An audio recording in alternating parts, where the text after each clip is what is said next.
Shalom. Kita berkumpul dalam hadirat Tuhan. Bersyukur kalau kita boleh memasuki bulan yang baru. Semua karena kasih anugerah Tuhan. Mari kita mau tundukkan kepala kita. Kita mau bersyukur buat hari-hari yang boleh kita jalani. Kami bersyukur Tuhan buat kesempatan yang luar biasa yang Kau berikan kepada kami Tuhan. Hari demi hari boleh kami lalui Tuhan. Kalau bukan tanpa Engkau semua akan sia-sia Bapa. Tapi kami tahu Tuhan kalau kami boleh memasuki bulan yang baru Tuhan. Itu semua karena kasih rahmat anugerah-Mu Tuhan. Karena besar anugerah-Mu buat kami Bapa. Mari kita mau naikkan syukur kita. Haleluya.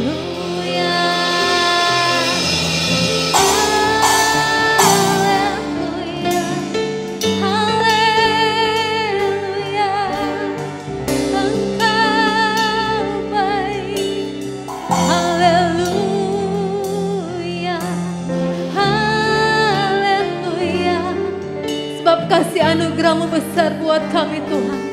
Kalau kami ada saat ini hanya karena anugerah-Mu Tuhan. Kalau kami ada Tuhan saat ini semua karena kasih karunia-Mu Tuhan. Dan kami bersyukur Tuhan buat pagi ini Tuhan. Buat bulan yang baru yang boleh kami masuki bersama dengan Engkau Tuhan. Kiralabata karalabaya syekiralabaya syakaralabaya. Kiralabalabalabalabalabalabata karalabaya syekiralabaya. Kuralabata karalabaya sakaralabaya.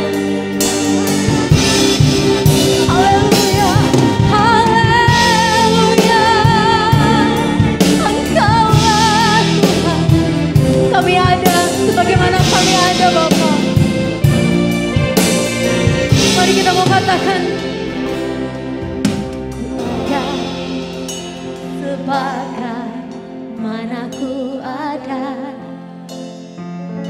berdiri menghadap tatamu Bapa. Semua karena anugerah-Mu yang tak selamatkanku. Amin Tuhan. Ku hidup dalam segala kelimpahan. Layak untuk melayani Tuhan. Semua karena anugerah-Mu tercurah bagiku. Besar anugerah-Mu, besar anugerah-Mu.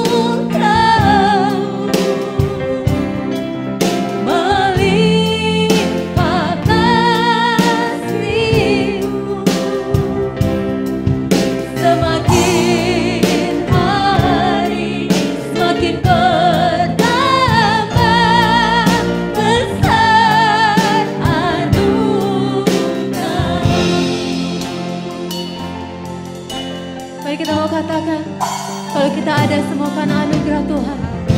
Amin Tuhan. Dan saat ini kami berdiri di hadapan-Mu Bapa, hanya menghadap tata anugerah-Mu Tuhan.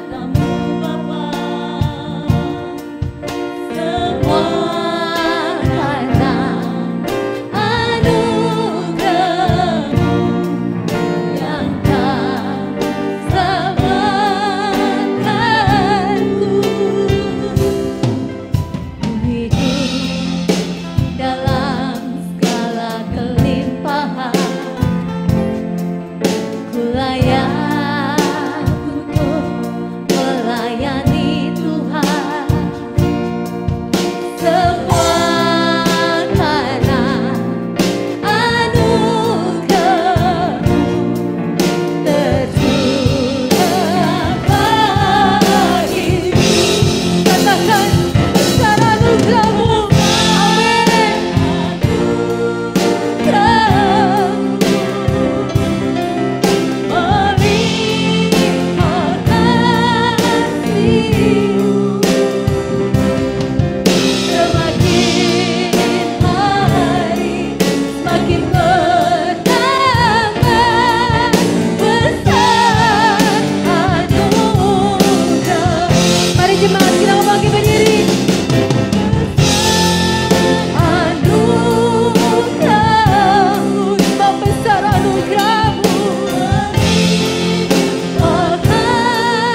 haleluya, bagi anak domba.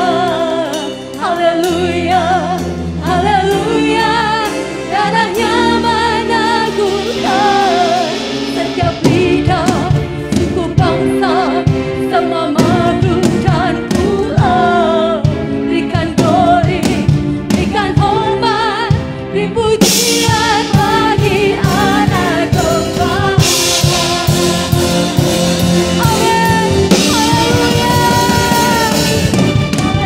Mari angkat tangan katakan, bagi anak domba. Haleluya, darahnya setiap lidah, suku bangsa, semua makhluk dan pulau. Berikan glory, berikan hormat, beri pujian bagi anak domba. Beri pujian bagi anak domba. Beri pujian bagi anak domba. Haleluya, beri kemuliaan buat Tuhan. Amin, haleluya. Kami bersyukur Tuhan buat kasih rahmat anugerah-Mu buat kami Tuhan, yang tidak pernah habis-habisnya buat kami tercurah Tuhan. Dan saat ini Tuhan, kami siap memuji Engkau Tuhan. Kami siap menyenangkan hati-Mu Tuhan. Dan kami siap Kau ajar melalui firman-Mu. Bahkan kami siap duduk sehidangan dengan Kau perjamuan yang kudus Tuhan.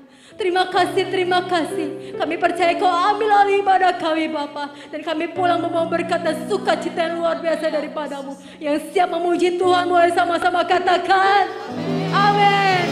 Beri kemuliaan buat Tuhan. Amin. Siapa bersukacita hari ini? Amin. Saya mau terima sukacita surga. Mari kita berikan suara kita yang terbaik, berikan hati yang terbaik. Kita buka hati kita buat Tuhan, biar sukacita surga nyata.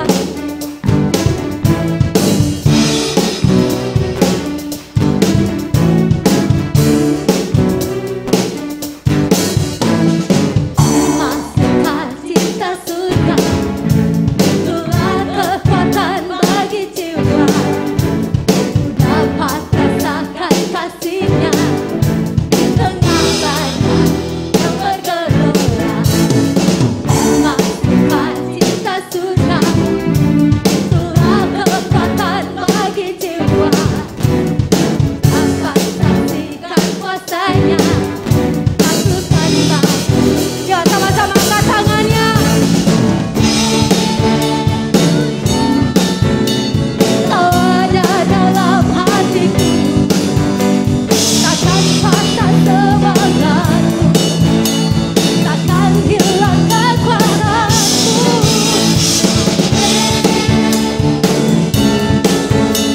Ku mau bergerak bagimu, sukacita surga nyata penuhiku. Amin. Biar sukacita surga nyata penuhi kita. Kamu terima sukacita surga. Sukacita surga, itulah kekuatan bagi jiwa. Dapat rasakan kasih-Nya di tengah badai yang bergelora. Sukacita surga, itulah kekuatan bagi jiwa.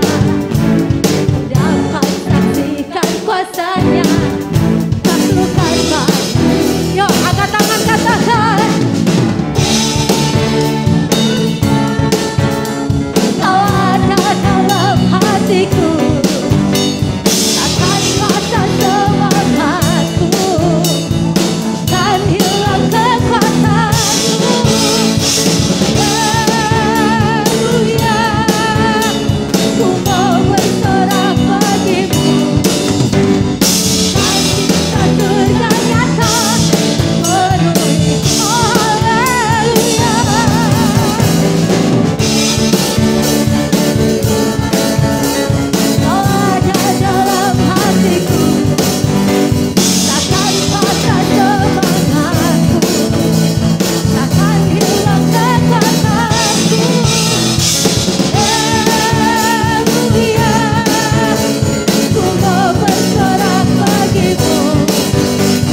bersuka cita karena kita punya Tuhan yang rela mati buat kita dan mengorbankan dirinya buat kita. Kalau oleh karena kuasa salibnya kita diselamatkan. Mari kita mau siapkan hati kita. Kita mau siapkan hati kita menerima bagian yang terbaik dalam hidup kita ketika kita mendengarkan firman Tuhan. Kita menyanyikan lagu ini.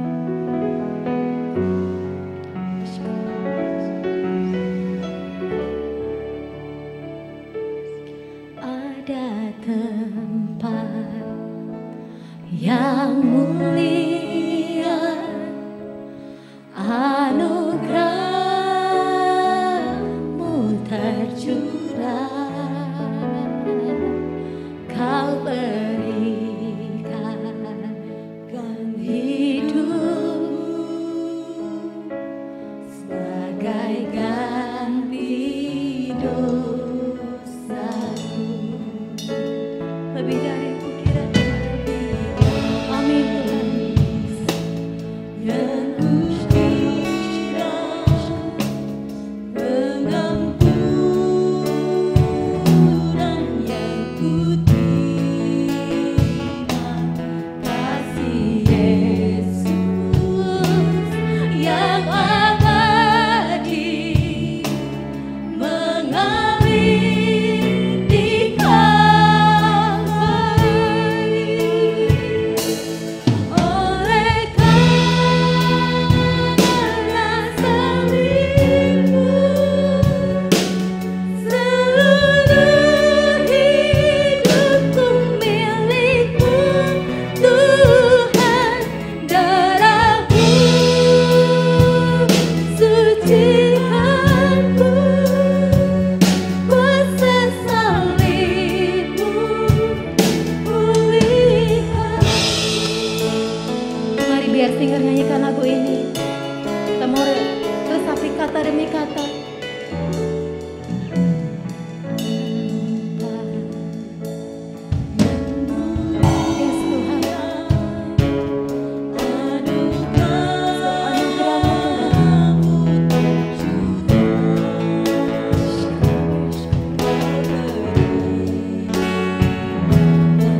bersyukur kepadamu Bapa. Bukan karena kuat dan gagah kalau kami pagi ini ada di dalam bait-Mu. Kami datang untuk memuji dan membesarkan nama-Mu. Kami datang untuk menyenangkan hati-Mu Bapa. Tolong kepada kami, mampukan kami melakukannya dengan baik. Karena kami tahu sebagai manusia yang hidup di dalam dunia ini, kami perlu senantiasa ingat kepadamu. Engkau yang sudah menyelamatkan kami. Engkau yang sudah menyatakan kasih-Mu di kayu salib Tuhan. Oh, sehingga jiwa kami diselamatkan ya Bapa. Terima kasih buat segala sesuatu yang sudah Engkau lakukan di dalam hidup ini. Pagi hari ini kami sudah memuji dan membesarkan nama-Mu. Tibalah saatnya di mana kami mau mendengarkan firman-Mu Bapa. Tolong kepada kami semua. Beri kami kemampuan untuk mengerti kebenaran firman-Mu dalam waktu yang tidak terlalu lama ini ya Bapa.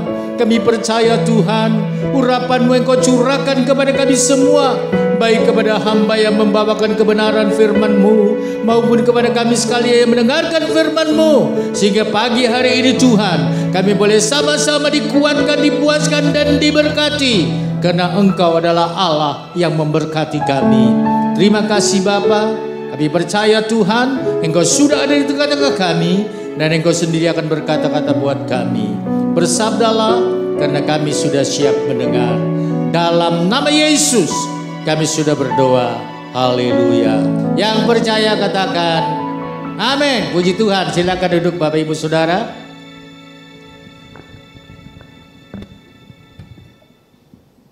Puji Tuhan. Kita bersyukur kepada Tuhan kalau kita bicara bulan, kita tidak terasa sudah berada di bulan 9 ya. Saudara yang kasih dalam Tuhan, kalau kita lihat ke belakang apa yang sudah terjadi waktu-waktu yang lalu, kita lihat betapa hebatnya Tuhan kita. Betapa dahsyatnya Dia, betapa kasih-Nya yang Dia nyatakan di dalam kehidupan kita. Kita bisa merasakan itu. Sebab itu mari kita mau terus percaya kepadanya. Apapun yang terjadi di dalam hidup kita, kita mau terus berharap kepadanya. Firman-Nya lah yang membuat kita kuat.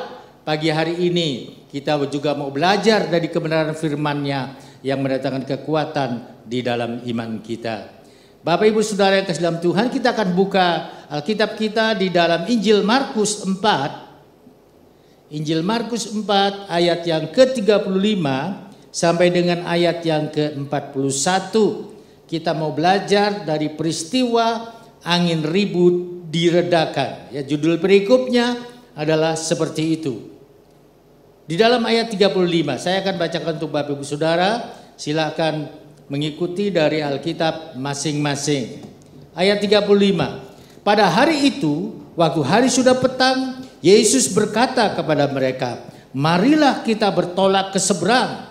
Mereka meninggalkan orang banyak itu lalu bertolak dan membawa Yesus berserta dengan mereka dalam perahu di mana Yesus telah duduk, dan perahu-perahu lain juga menyertai Dia.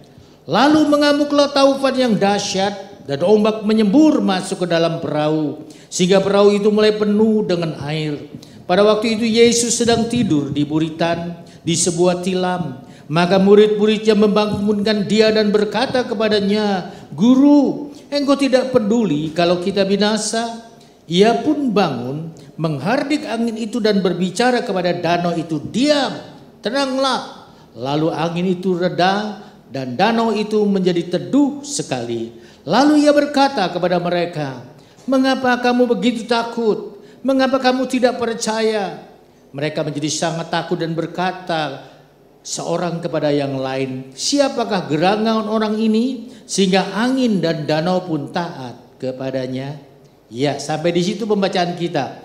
Bapak Ibu Saudara yang kasih dalam Tuhan, kita membaca satu kisah di mana murid-murid Yesus menghadapi angin taufan yang sangat dahsyat. Saudara, kita melihat di dalam hal ini bahwa Yesus berkata kepada mereka, Yesus mengajak mereka, "Mari kita bertolak ke seberang." Dan akhirnya mereka semua naik kepada perahu masing-masing, karena dikatakan ada banyak perahu yang bersama-sama dengan Yesus pada waktu itu. Saudara, tetapi di tengah perjalanan menuju ke tempat tujuan mereka, tiba-tiba datanglah angin taufan yang sangat dahsyat, sangat besar. Saudara, bagi murid-murid Yesus, angin taufan semacam itu tidak masalah. Kenapa? Karena mereka memang dibesarkan di sekitar danau Genesaret pada waktu itu, di sekitar danau Tiberias ini. Saudara yang kekasih dalam Tuhan, tetapi ketika mereka berusaha mengatasi ombak yang begitu besar, ketika mereka coba mengatasi angin yang begitu menghantam perahu mereka, ternyata tidak seperti yang mereka harapkan. Dengan kata lain, mereka gagal di dalam mengatasi datangnya ombak yang besar, datangnya angin yang meniup begitu kencang. Saudara yang kekasih, bahkan timbul ketakutan di dalam diri mereka bahwa perahu itu bisa tenggelam. Kenapa? Karena tadi Alkitab berkata bahwa perahu itu dipenuhi dengan air laut yang naik masuk di dalam perahu mereka. Saudara, tentu mereka berusaha menguras air yang masuk di dalam perahu ini, tetapi itu juga tidak menolong. Mereka mencoba berpegang ke sana ke sini. Kenapa? Perahu itu diombang-ambingkan demikian rupa dan tidak berada di dalam keadaan stabil. Saudara yang kasih Tuhan, ternyata itu pun tidak menolong. Harapan tidak sesuai dengan kenyataan. Akhirnya yang terjadi, mereka begitu ketakutan dan mereka boleh berteriak-teriak, kita akan mati ini, kita akan mati ini. Saudara yang kekasih dalam Tuhan, kalau kita berbicara mengenai angin ribut atau taufan atau badai di dalam Alkitab, maka secara rohani badai atau taufan ini bisa bicara tentang masalah atau persoalan yang datang di dalam kehidupan kita sebagai manusia. Masalah persoalan yang datang di dalam perahu kehidupan kita masing-masing. Saudara yang dalam Tuhan, dengan kata lain, kadangkala masalah itu datang begitu saja di dalam kehidupan kita tanpa permisi, tanpa memberitahu lebih dulu, dengan tiba-tiba tanpa kita rencanakan. Saudara, dan masalah yang terjadi di dalam hidup kita, seringkali kita bisa menyelesaikannya. Ada yang bisa diselesaikan dengan mudah, tetapi ada yang tidak mudah untuk menyelesaikan. Tetapi ada kalanya masalah yang kita menghadapi jalan buntu. Kita tidak tahu harus berbuat apa-apa. Saudara yang dalam Tuhan, seolah-olah sama seperti orang Israel pada waktu menghadapi tantangan Goliat. Mereka berada di dalam satu titik yang sangat rawan. Kenapa? Hanya ada dua pilihan, melawan Goliat atau tunduk kepada Goliat. Dengan kata lain, kalau mereka melawan Goliat, mereka tetap berharap kepada Tuhan. Kalau mereka tunduk kepada Goliat, mereka berarti sudah habis harapannya dengan Tuhan. Saudara, demikian juga di dalam kehidupan kita. Seringkali pada waktu kita menghadapi kesulitan, menghadapi masalah, kita putus harap seperti orang Israel menghadapi Goliat pada waktu itu. Mau terus berpihak pada Tuhan atau menyerah. Mengapa bisa seperti itu? Saudara, seperti murid-murid Yesus yang di dalam kepanikan dan ketakutan yang luar biasa, hal itu terjadi oleh karena ketika masalah datang dan membuat kita bingung, kita lebih fokus kepada masalah daripada kepada Yesus. Itu harus kita maklumi, harus kita akui, maksud saya begitu. Harus kita akui bahwa seringkali ketika masalah datang di dalam hidup kita, kita lebih fokus kepada masalah daripada kepada Yesus. Dengan kata lain, kita lupa kepada Yesus. Dengan kata lain, kita lupa mengandalkan Yesus di dalam kehidupan kita. Saudara yang dalam Tuhan, ini yang membuat kemudian kita menjadi panik. Ini yang membuat kemudian kita menjadi putus asa. Ini yang membuat kemudian kita berpikir sudah tidak ada jalan keluar lagi. Dan kita melihat tidak sedikit orang Kristen yang ketika menghadapi masalah, tekanan berat di dalam hidupnya, mereka mulai mencari jalan keluar yang lain. Mereka mulai meninggalkan Tuhan. Mereka mulai mencari cara-cara duniawi yang tidak sesuai dengan kehendak Tuhan. Bahkan tidak sedikit yang kemudian mengambil jalan pintas, bukan untuk masuk surga, tapi untuk masuk neraka. Apa itu? Bunuh diri. Kita tahu banyak terjadi Akhir-akhir ini pun ada orang Kristen yang melakukan hal seperti itu. Kenapa? Yang dilihat aja masalah yang besar seperti Goliat, sehingga putus harapan, hilang kepercayaan kepada Yesus pada waktu itu. Tetapi kalau kita tetap fokus kepada Yesus, kalau kita tetap memandang Dia, tentunya tidak akan seperti itu.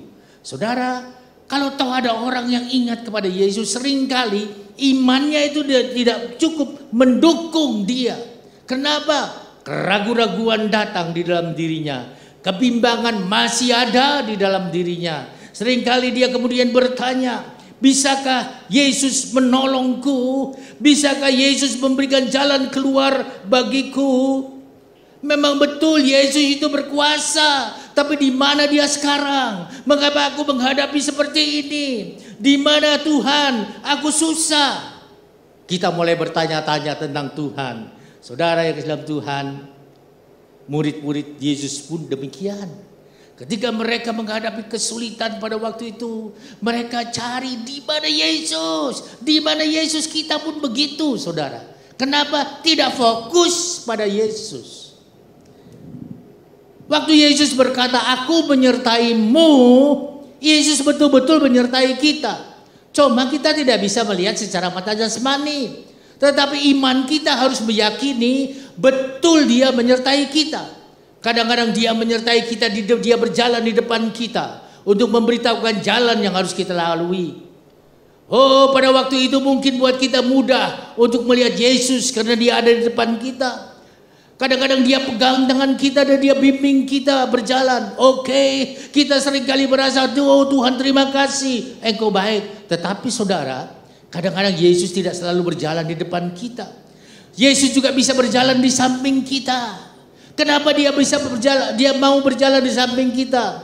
Karena Dia mengatakan, aku tidak mengatakan engkau hamba, tapi engkau adalah seorang sahabat.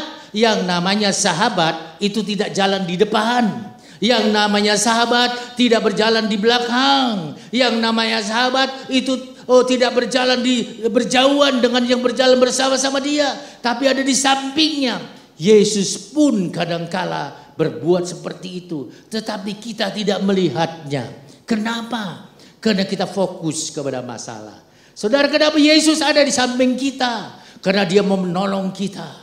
Waktu kita sudah tidak kuat lagi berjalan, Dia akan pegang kita, Dia akan angkat kita. Satu ayat yang baik buat lansia. Sampai putih rambutmu, aku tetap Dia. Aku tetap mengasihimu, aku menggendong engkau. Saudara yang dalam Tuhan, itulah yang dilakukan oleh Yesus sahabat kita. Tapi seringkali kita tidak melihat Dia, sehingga bertanya-tanya, di mana Yesus ini? Di mana? Aku sudah mau mati ini. Saudara yang dalam Tuhan, murid-murid Yesus pun menghadapi hal yang sama. Mereka berteriak, oh mereka berkata, Yesus, adakah Engkau tidak peduli kepada kami? Kita mau mati ini semuanya. Dan apa yang dilakukan oleh Yesus kita tahu tadi. Yesus segera bangun dan kemudian menghardik angin ribut itu dan danau itu dengan berkata, diam, tenanglah. Angin ribut dan danau itu tunduk kepada perintahnya. Saudara, sehingga angin ribut pun reda, danau itu menjadi tenang. Saudara yang dalam Tuhan, apa yang harus kita lakukan ketika kita di dalam keadaan seperti itu? Panggil nama Yesus. Panggil Dia. Aku sudah panggil Dia, tapi kenapa kok Dia tidak menolong? Saudara yang dalam Tuhan, jangan berharap memanggil nama Yesus seperti memanggil si Minah, si Inem, pembantu kita. Begitu kita panggil Inem, langsung Dia ada di depan kita. Itu maunya kita. Maunya Tuhan seringkali tidak seperti itu. Tapi kita dibiarkan lebih dulu menghadapi masalah. Kenapa? Dia mau memakai masalah itu menjadi alat untuk mengangkat kita dalam keimanan lebih tinggi lagi di dalam hidup kita sebagai orang percaya. Itu yang mau Tuhan lakukan. Sebab itu Dia biarkan kita, Dia izinkan masalah jadi di dalam hidup kita. Jangan kecewa kalau ada masalah datang di dalam hidup kita. Jangan kemudian kita merasa, apa salahku Tuhan? Tidak. Karena memang Tuhan punya rencana. Dan kita mengerti firman Tuhan berkata, rencana Tuhan itu bukanlah rencana yang mencelakakan. Rencana Tuhan itu adalah rencana yang baik, yang mendatangkan hari depan penuh harapan buat saudara dan saya. Yakin seyakin-yakinnya firman Allah di dalam hidup kita sebagai orang percaya. Saudara yang kekasih, di dalam situasi akhir-akhir ini orang menjadi khawatir. Kemarin siang Pak Edi bertanya kepada saya, "Pak, katanya ada COVID-19 yang bermutasi." Betul, saya memang baca itu, saya memang dengar itu. Beberapa WA memang menceritakan hal seperti itu. Ada COVID yang lebih ganas dari COVID-19 ini, saudara. Kodenya apa itu? DG berapa-berapa saya lupa. Ya, begitu. Saudara, situasi seperti ini jangan membuat kita khawatir. Situasi seperti ini jangan membuat kita takut. Situasi seperti ini jangan kemudian kita bertanya, Tuhan, kok nggak selesai masalah COVID ini? Tuhan, di mana kuasa-Mu? Tuhan, Tuhan, Tuhan. Saudara yang dalam Tuhan, Dia dekat dengan kita. Dia mau menolong kita. Mau menolong bukan dalam arti kata menolong seperti yang kita inginkan, seperti yang kita maui, tidak. Dia menolong kita seperti rencananya. Dia menolong kita seperti kehendaknya. Dia menolong kita seperti yang memang Dia mau supaya kita bertumbuh iman kita di dalam Dia. Itu cara Tuhan. Cara Tuhan bukanlah cara kita. Firman Allah jelas berkata, cara Tuhan itu tidak sama dengan cara manusia. Cara berpikir Tuhan itu tidak sama dengan cara berpikir manusia. Rencana Tuhan itu tidak sama dengan rencana manusia. Kalau saudara dan saya adalah manusia, berarti seperti itulah jadinya. Sebab itu tetap yakinlah bahwa Tuhanmu, Tuhanku, Yesus Kristus namanya, Dia tetap membela kita apapun yang terjadi di dalam hidup kita. Karena Dia berkuasa. Saudara, kalau tidak kita seperti murid-murid yang tadi. Mereka lupa bahwa Yesus itu sekian lama yang lalu yang memerintahkan ikan-ikan di danau itu untuk masuk ke jala mereka. Masih ingat ya ceritanya kan?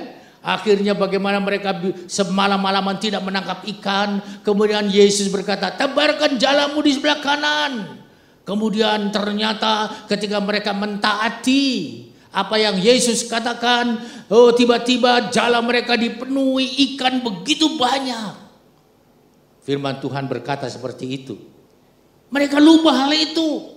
Mereka lupa bahwa gurunya itu berkuasa karena gurunya bukan manusia biasa.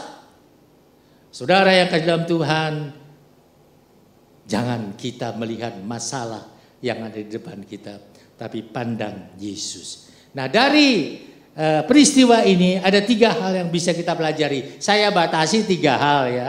Kalau saya coba minta hikmat dari Tuhan, Tuhan ini ada berapa poin yang bisa dikembangkan untuk mengerti firman-Mu Tuhan, banyak saudara.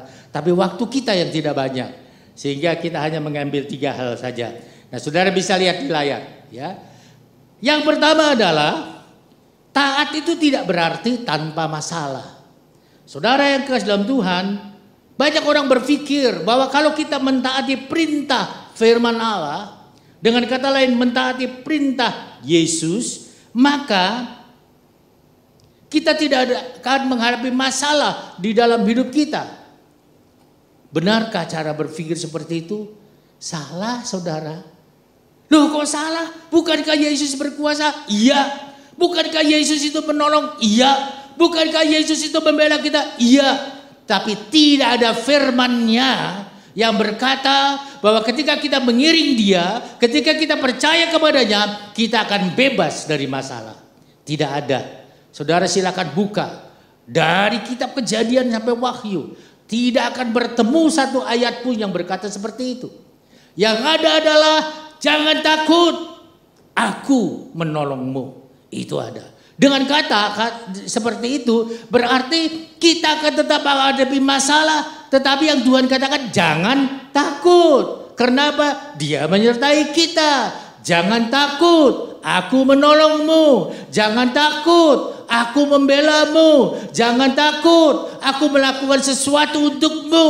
Itu yang Tuhan katakan. Tetapi bukan berarti kita tidak akan menghadapi masalah. Ketika kita menghadapi jalan buntu, firman Allah berkata, Dia memberikan jalan keluar.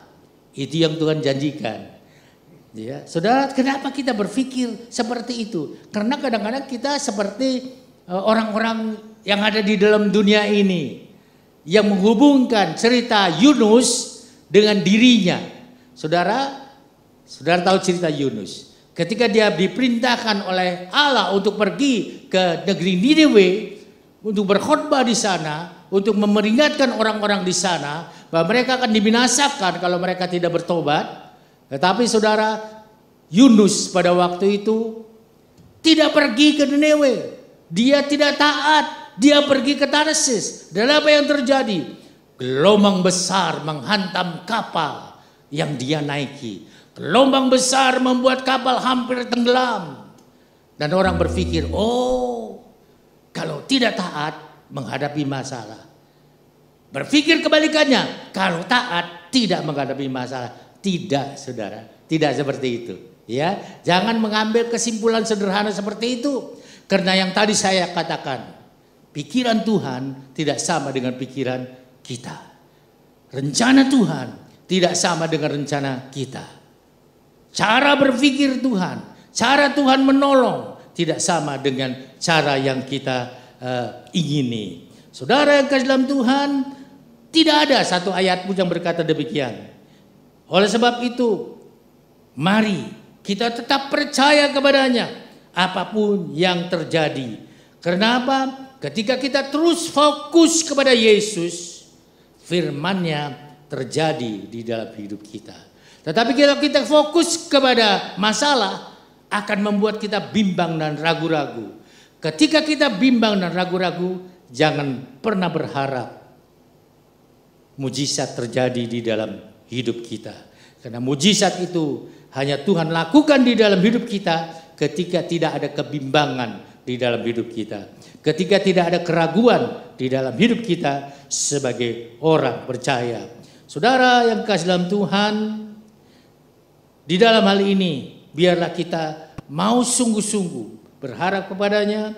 Jangan panik, jangan bingung ketika kita menghadapi masalah. Seperti yang tadi saya katakan, situasi di dalam dunia ini makin lama makin sulit. Pandang Yesus. Tidak ada yang sulit buat Tuhan. Menurut kita sulit, menurut Yesus itu tidak sulit.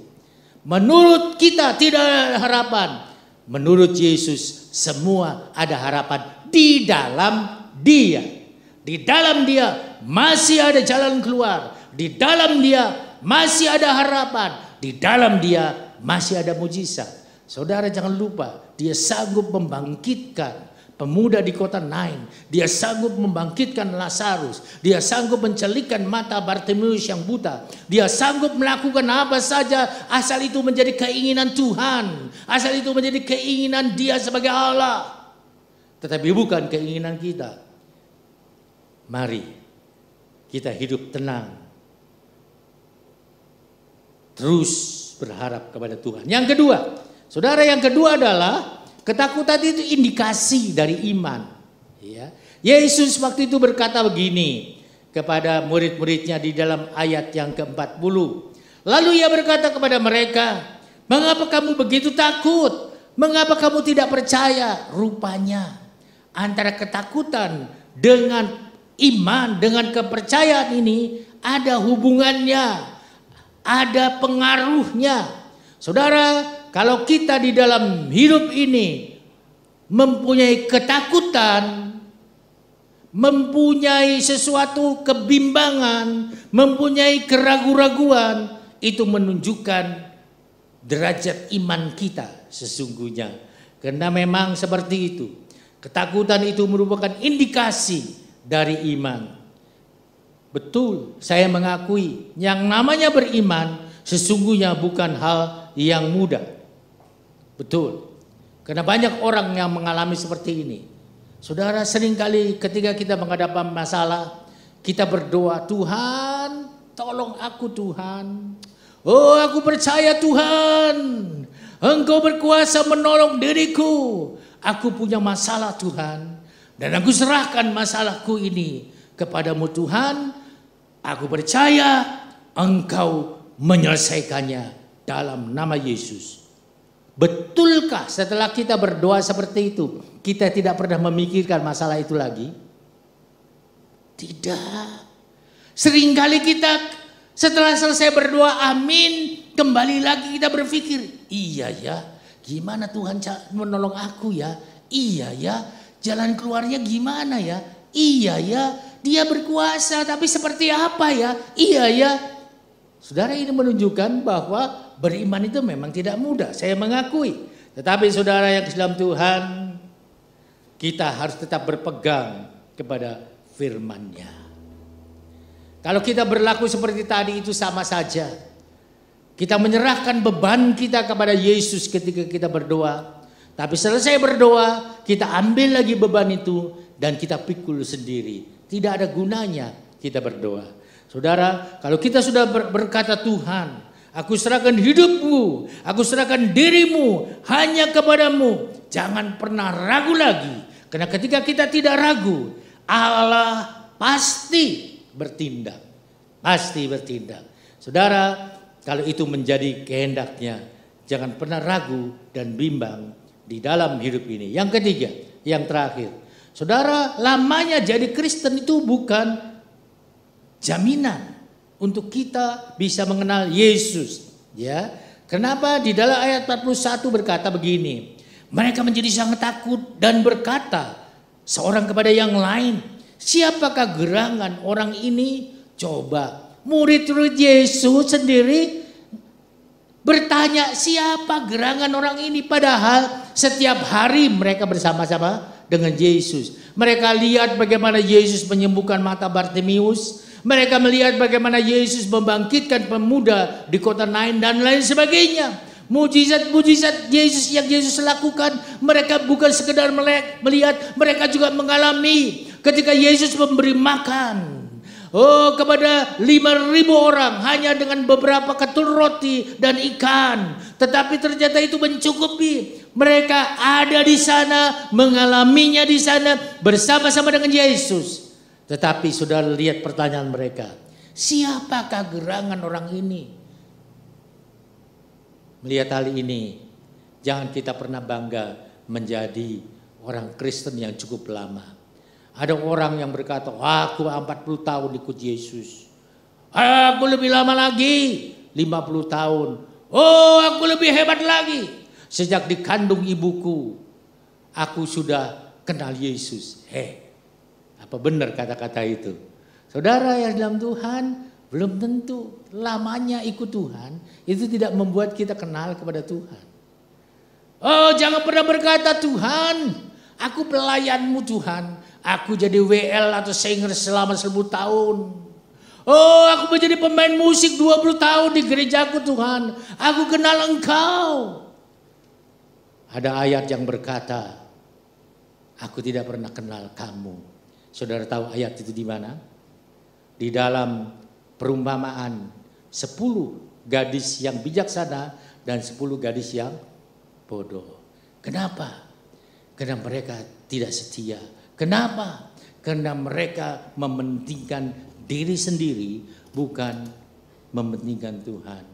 Ada ayat yang berkata, Tuhan, bukankah dengan namamu aku menyembuhkan orang? Bukankah dengan namamu aku mengadakan mujizat? Tapi pada waktu itu Tuhan berkata, aku tidak pernah kenal kamu. Kenapa? Karena semua dilakukan bukan untuk menyenangkan hati Tuhan. Kok bisa terjadi? Seringkali orang bertanya begitu.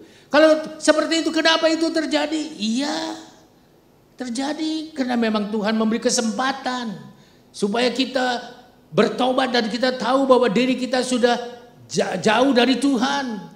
Diri kita sudah tidak berjalan di dalam jalan Tuhan lagi. Sehingga apapun yang kita lakukan itu bisa terjadi. Saudara jangan kaget. Jangan kaget kalau hal itu terjadi. Satu, kedua, yang namanya iblis pun bisa bikin mujizat tidak? Bisa. Iblis pun bisa bikin mujizat. Saudara mau jadi orang kaya, iblis bisa kasih kekayaan. Pergi aja ke Gunung Kawi sana. Lihat.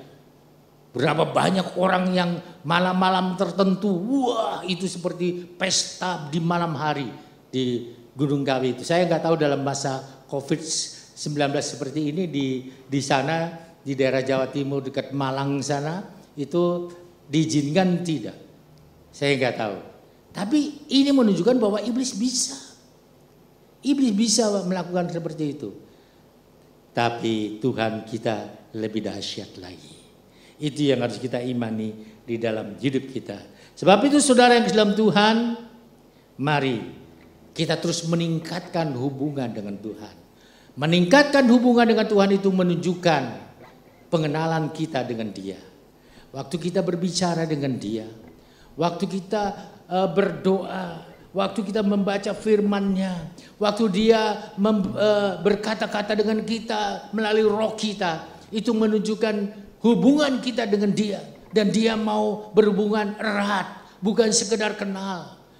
Dia memang tahu saudara dan saya, Dia kenal saudara dan saya. Tapi dalam arti kata sebagai Allah, dalam arti kata kita sebagai orang beriman, belum tentu seperti itu. Saudara yang dalam Tuhan, mari kita tetap setia ikut Tuhan sampai Dia datang menyebut Dia. Itu ialah yang harus kita lakukan di dalam hidup ini. Kita akan masuk dalam perjamuan, tapi untuk menyambut firman Tuhan, kita menyanyikan pujian bersamamu Tuhan, ku lewati ini semua.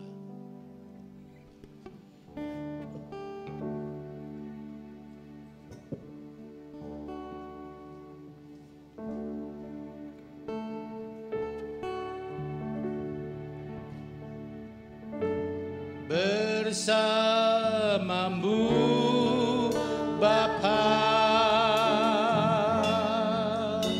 ku lewati semua perkenananmu ya, teguhkan hatiku. Engkau yang bertindak, memberi pertolongan, anugerah-Mu besar melimpah dahi. Oh, bersamamu Bapa,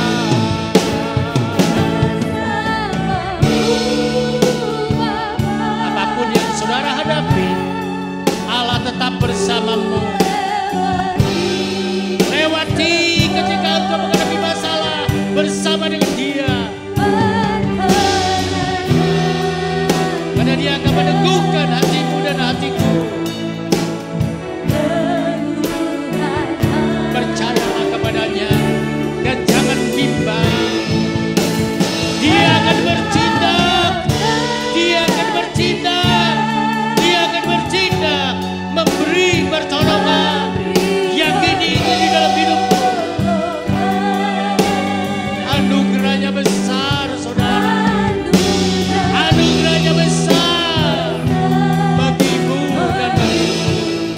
Oh, kita sama-sama berdiri, katakan bersamamu Bapa.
kita akan mengakhiri ibadah. Kita sama-sama berdiri. Kita menyanyikan pujian yang mengatakan, kami memuji kebesaran-Mu. Ajaib Tuhan, ajaib Tuhan.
Terima kasih buat keajaiban-Mu yang maha dahsyat Tuhan. Terima kasih buat kebesaran-Mu yang sungguh-sungguh mengesankan di dalam hidup kami. Engkau adalah Allah kami yang luar biasa, Allah kami yang dahsyat, Allah kami yang sanggup melakukan segala perkara. Sebab itu Tuhan, kami percaya pagi hari ini Engkau sudah memberkati kami melalui pujian yang kami naikkan, melalui firman yang kami dengar, melalui persekutuan dengan Engkau yang diperlama dengan roti dan anggur perjamuan kudus ini ya Bapa. Kami percaya Tuhan, Engkau terus berkarya di dalam hidup kami. Bapa di surga, berkati anak-anak-Mu yang sudah hadir pada pagi hari ini. Apapun yang menjadi beban persoalan masalah mereka, Engkau berkuasa menolong dan Engkau menyatakan mujizat dan kuasa-Mu di dalam kehidupan mereka. Kami juga mau berdoa Tuhan buat anak-anak-Mu yang memerlukan dukungan doa, yaitu Ibu Gyokni Tuhan, Bapak Suharyanto, Pak Koeng, juga Ibu Joko Tuhan, Ibu Yanli, Ibu Inong Tuhan. Engkau melihat anak-anak-Mu ini, Engkau mengasihi mereka, Engkau tidak membiarkan mereka, Engkau tidak meninggalkan mereka, Engkau tetap memberkati mereka, Engkau tetap menolong dan menyatakan kasih di dalam kehidupan mereka. Karena Tuhan, Engkau adalah Allah yang mengasihi kami. Tolong kepada kami Tuhan, supaya kami benar-benar percaya kepadamu. Pertolongan itu ada di dalam Engkau, karena Engkau bertindak melakukannya ya Bapa. Terima kasih Tuhan. Apapun yang menjadi keperluan saudara-saudara kami ini Bapa, kami percaya Engkau menyatakan mujizat dan kuasa-Mu. Engkau menyatakan pertolongan-Mu buat mereka di dalam nama Yesus. Kuasa-Mu terjadi di dalam hidup anak-anak-Mu ini. Terima kasih Bapa. Kami juga berdoa Tuhan buat yang berulang tahun, yaitu Ibu Yana Begawati, Saudara Farida Ferawati Siregar, Saudara Joni Tuhan. Juga Engkau tolong kepada mereka. Engkau yang sudah menjaga mereka selama ini. Engkau yang memberkati mereka, memberi mereka umur 1 tahun lagi ya Bapa. Kami percaya Tuhan, Engkau terus menjadi Allahnya, Engkau terus menjadi Tuhannya, Engkau terus menjadi pembelanya. Berkati hidup mereka ya Bapa. Bawa mereka lebih hari lebih dekat kepadamu, lebih mengasihi Engkau.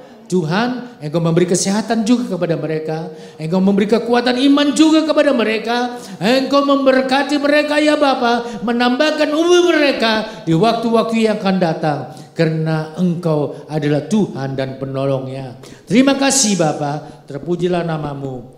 Bapa di surga, tolong juga kepada anak-anak-Mu yang sudah mengambil bagian di dalam pelayanan. Mereka adalah anak-anak-Mu yang setia melayani Engkau. Tolong juga kepada mereka Tuhan. Buka jalan di dalam kehidupan mereka. Engkau beserta senantiasa di dalam hidup mereka. Memberi mereka kesetiaan. Supaya apapun yang terjadi, Mereka tetap sebagai pelayanmu, mereka tetap sebagai anak-anakmu, mereka tetap setia mengiring Engkau. Terima kasih Tuhan, terpujilah namamu. Sebentar kami mau pulang tinggal ke tempat ini. Sertai kami di dalam perjalanan. Tibakan kami dengan selamat di rumah kami masing-masing. Bahkan Engkau menjauhkan kami Tuhan dari rencana-rencana orang jahat. Engkau menjauhkan kami dari kecelakaan. Engkau menjauhkan kami dari virus apapun juga yang ada di dalam dunia ini. Engkau membungkus kami dengan kuasa-Mu, melindungi kami dengan naungan-Mu. Kami percaya Tuhan, Engkau Allah yang berkuasa melakukan segala perkara. Terpujilah namamu.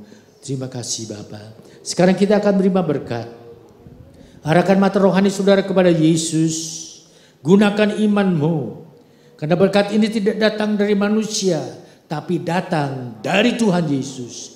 Terimalah dengan iman. Dalam nama Yesus, Tuhan memberkati rumah tanggamu. Dalam nama Yesus, Tuhan memberkati usahamu. Dalam nama Yesus, Tuhan memberkati masa depanmu. Sebab itu sidang jemaat yang dikasihi Tuhan, sekarang pulanglah dalam damai sejahtera dari Allah Bapa yang melampaui segala akal, yang memelihara pikiran dan hatimu di dalam Kristus Yesus, dan kasih karunia Tuhan Yesus Kristus yang telah menyelamatkan saudara, serta kuat kuasa Roh Kudus yang mengurapi, menyertai, membuat saudara berhasil dan beruntung mulai hari ini sampai Maranatha, Tuhan Yesus datang kembali. Terima kasih Allah Bapa, terima kasih Tuhan Yesus, terima kasih Roh Kudus. Terima